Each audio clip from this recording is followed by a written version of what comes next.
रूस से दोस्ती के बाद ईरान की महत्वाकांक्षाओं को नए पर लग गए हैं। ईरान समझ चुका है कि अब रूस की दोस्ती के बाद वो इजराइल और अमेरिका को आंखें दिखा सकता है। रूस से फाइटर जेट मिलने का रास्ता साफ हो गया है। दूसरी तरफ चीन से भी फुल रिपोर्ट मिल रही है।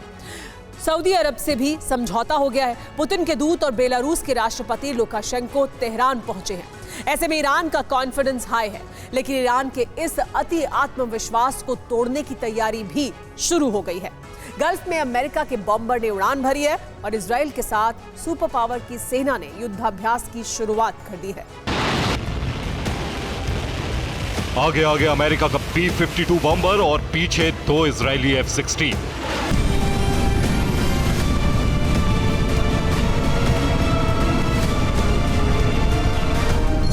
ईरान की हेकड़ी का अंजाम क्या हो सकता है, इन तस्वीरों से अंदाजा हो रहा है।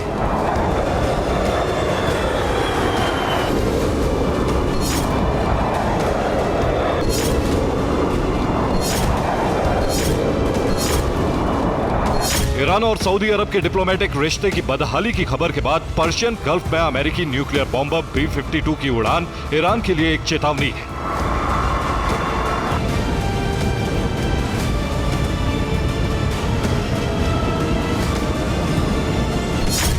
अमेरिका के बॉम्बर को एस्कॉर्ट कर रहे इजरायली विमानों को देखकर अंदाजा लगाया जा सकता है कि अमेरिका और इजराइल गल्फ में कैसा कहर बरपा सकते हैं।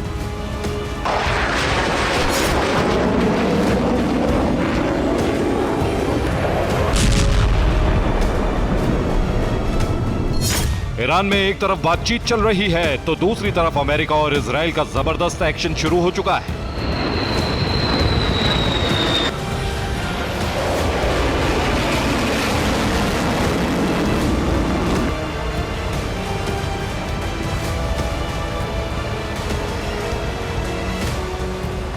ईरान की राजधानी में रणनीति बन रही थी तो वहीं इजराइल और अमेरिका शक्ति प्रदर्शन कर रहे थे।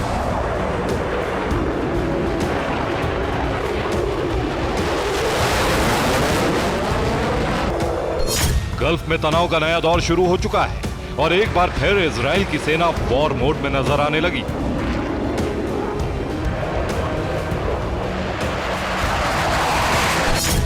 ईरान से लेकर इजराइल तक जो घटनाएं हुई हैं, उससे जाहिर होने लगा है कि अब जल्द इस इलाके में महासंग्राम छिड़ सकता है।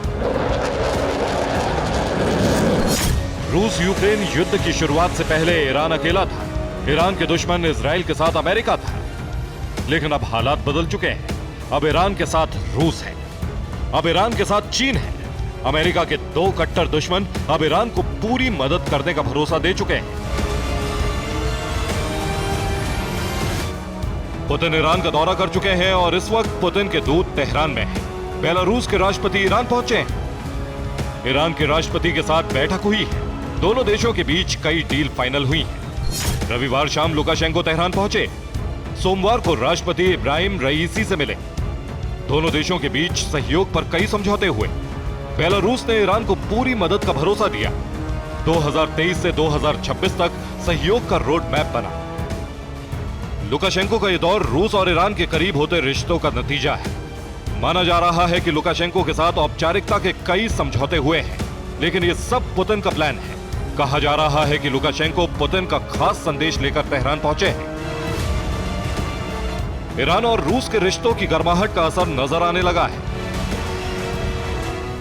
इजराइल और अमेरिका ने एक बार फिर युद्धाभ्यास शुरू कर दिया है। इजराइल के फाइटर जेट्स ने हवा में ईंधन भरने का अभ्यास किया। इजराइल अमेरिका की वायुसेना ने युद्धाभ्यास की शुरुआत की है। 2 हफ्ते तक दोनों देशों की वायुसेना का युद्धाभ्यास चलेगा।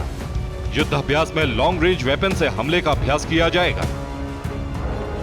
इजराइल की तरफ से F-35 फाइटर जेट्स युद्धाभ्यास में उतरेंगे। इजराइल से कुल 7 विमानों को अमेरिकी बेस पर भेजा गया है।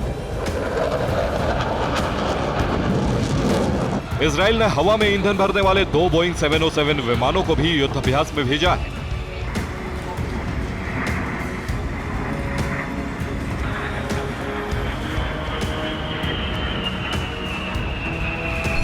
इजराइल के रक्षा मंत्रालय की तरफ से यह खुलकर कह दिया गया है कि इजराइल की सेना स्ट्रेटेजिक हमले की प्रैक्टिस कर रही है।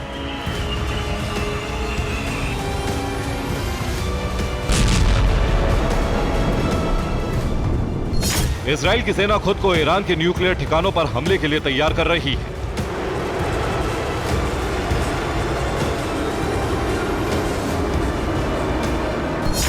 एंटी एयरक्राफ्ट डिफेंस सिस्टम से भी इजराइल की सेना दुश्मन की मिसाइल और विमानों को खत्म करने का अभ्यास कर रही है। तनाव के माहौल में अमेरिका के एक फाइटर जेट ईरान की सीमा में जा घुसा। विमान अमेरिकी नेवी का था। रिपोर्ट के मुताबिक P-8A पोसाइडन विमान ईरान के एयर स्पेस में चला गया, जिसके बाद ईरान की तरफ से विमान को चेतावनी दी गई और फिर अमेरिकी विमान वापस लौट आए।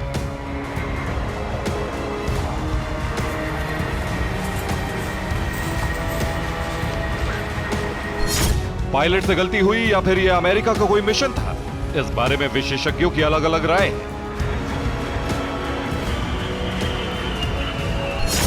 ईरान के न्यूक्लियर मिशन को पूरा नहीं होने देना इजराइल का एकमात्र मकसद है, जबकि ईरान रूस और बेलारूस जैसे देशों की मदद से न्यूक्लियर मिशन को तेजी से आगे बढ़ा रहा है। ऐसे में माना जा रहा है कि युद्ध अभ्यास के बाद इजराइल ईरान पर हमले की शुरुआत कर सकता है।